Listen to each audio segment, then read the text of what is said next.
and welcome back to A+ Life, where it's a jolly holiday with Amanda. Except sometimes it's not a jolly holiday.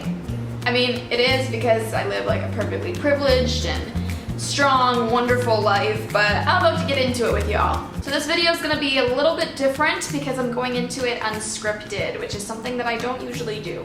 And this week we're talking about direction, like I talked about in my blog post last week.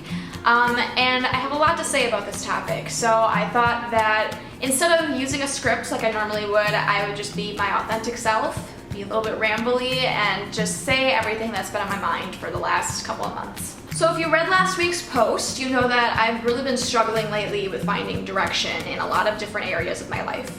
And it's been making me feel very depressed and insecure and uncertain about what's happening in my life right now and in the coming months. As you know, like we talked about in April, I recently went through a breakup with a guy that I really liked. His false name was Drew, it's not his real name. Drew had a lot that he was going through. I don't really blame him for any of this, but at the same time I'm hurt. When I met him, I was so certain that he was the right one. He just fit in the box. It's been hard to let somebody go when they don't really have bad intentions, and it's just something that just doesn't unfold the way you wish it would. Realizing that it's still just not gonna work, it really has had an effect on my self-esteem. I'm always insecure in romantic prospects. I've never had a long-term relationship, never been in anything that lasted more than 2.5 months, and I'm 20 years old. I know people who are getting married, getting engaged, having children at my age, and even though that's not necessarily the life that I want for myself right now, it's appealing, and I wish that I was closer to it than I am. So I try to be encouraging to myself and say, you know, it didn't work out because of this, and it didn't work out because they weren't the right person for me, or I wasn't the right one for them. And I think that's true for every relationship that I've been through. But it's still, you know, it just hurts. It sucks. It's like I just wish that I could hold on to somebody and experience love like that. And I hate self-pity. Like, I hate sitting here and saying all this. Like, I don't even want to feel this right now. I don't want to let myself feel bad for myself for losing somebody. I think that that's, you know, 2007 Taylor Swift kind of stuff. I'm not into it. But at the same time, I feel entitled to my grief. And I know that this is just part of the process, but usually when I get out of something, I feel really empowered afterwards. I feel like Beyonce, like I'm gonna kick ass and take on the world and be this empowered bitch, you know? Right now, I don't feel that way at all.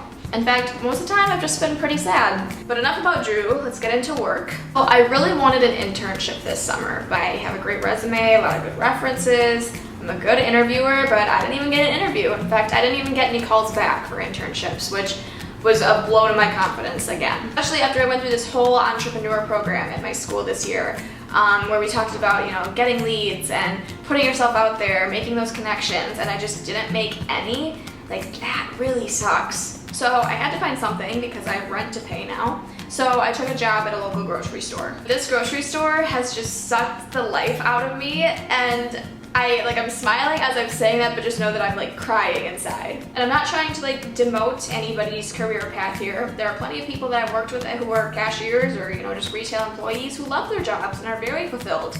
But for me personally, that's just not how I feel. And when I'm literally standing there scanning groceries for 8 hours a day, all I do in my head is beat myself up and think, why am I here? Why am I here? Why am I here? I'm bored, I'm unamused, I'm not as friendly as I could be with certain people, which I really just hate about myself right now, and I just feel very alone. And that's another thing, I feel very alone socially. I basically relate to two different regions of Wisconsin that are very different. I have my small town, which is my hometown in central Wisconsin, where people I think are very happy with a lot less, and that's great. But sometimes I think that they don't really understand the stress of city life, and I think I have kind of misunderstood the stress of small town life because both of those areas have that. And there's my Milwaukee friends who are equally incredible, and I think that, you know, this city has opened so many doors for me. But like I've been saying, I'm very insecure about my professional life right now, and a ton of my Milwaukee friends were fortunate enough to get internships and really cool opportunities to go and pursue this summer. And I'm not gonna lie, I feel really jealous about what some of the experiences that they're having.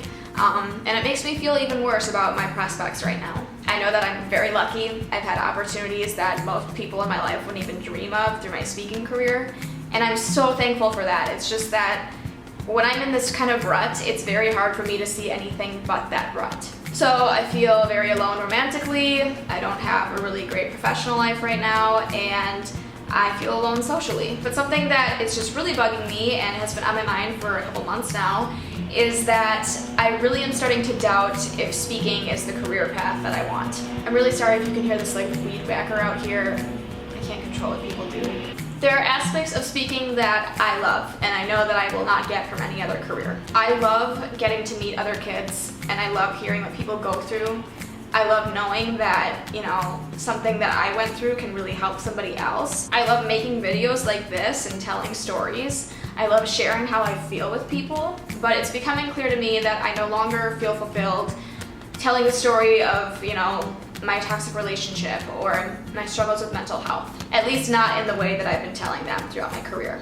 And part of that is really positive because the reason I don't feel fulfilled talking about those things anymore is because I've really worked past them. That relationship ruined my life for years, and my struggles with mental health have kind of ruled my life for a long time, but I feel so far removed from them now. And, you know, it's like I know I've grown from them, but there are just so many other things that I feel immense feeling for when I talk about them. And like I said, I'm very happy that those stories have been able to help other people, and I think that the story of Joe will always be something that's relevant for a young girl. You know, I'll never look back on that part of my life, my speaking career, and think, God, that was useless, because it wasn't. It obviously had incredible meaning to people. You know, the last 2.5 years of my life have been incredible and have given me opportunities that I never would have dreamed I'd have at the age that I am. But I gotta go with my gut, and I gotta say that standing on stage and talking about those things no longer makes me feel excited.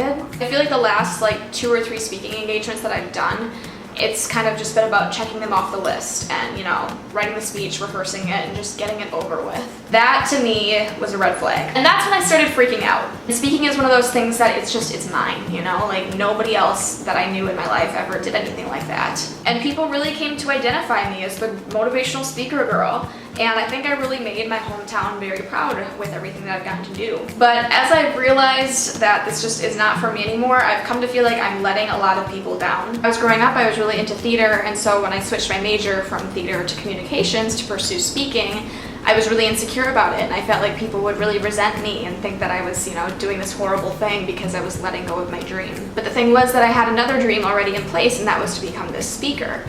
Now that I'm kind of repeating that process, it's difficult to go through it again, but the difference is this time I have no idea what I want to do next. And so what I'd really like right now is for some clarity and just to kind of remember who I am, because in these last couple months I've really started to doubt if I even know who that person is. But I know that if you can't get what you want, you gotta focus on what you have. And if you don't like what you have, then you gotta focus on what you know. And so what I know right now is what I like and what I don't like. And I know that the blessings that make me feel the most fulfilled are the ones that I need to pursue.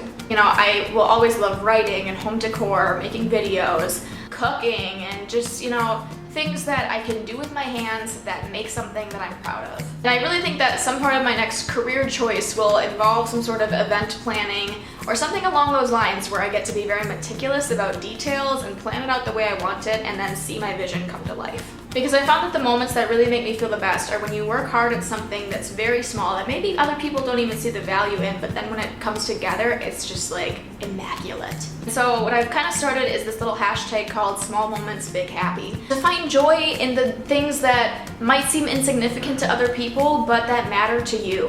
Whether that's taking yourself on a picnic or going for a little walk or just having a customer say something really nice to you at your register. Things like that that just make your entire day. Like, that is what we have to live for when we're so directionless. So I know this video is really long and rambly and I have no idea how I'm gonna piece these edits together, but I wanted to put this out there because I've always said that I want to be honest on this channel. Everything that we do at A+ Life is rooted in honesty. And so it wouldn't be right for me to sit here and keep talking about mental health and saying that it's the most fulfilling thing in my life. I want to bring positive light to everything, focus on the things that we do have and the things that we do know rather than the uncertain things. So I always appreciate you guys listening. I appreciate you hearing me out. And, you know, letting me know that I'm not letting people down, that, you know, changing paths doesn't have to be the end of a dream, it could just be the start of a new one. But right now I have to get ready for work, so it's time for me to turn the camera off, which you're probably all very thankful for. So I will say thank you so much for watching and have an A+ day.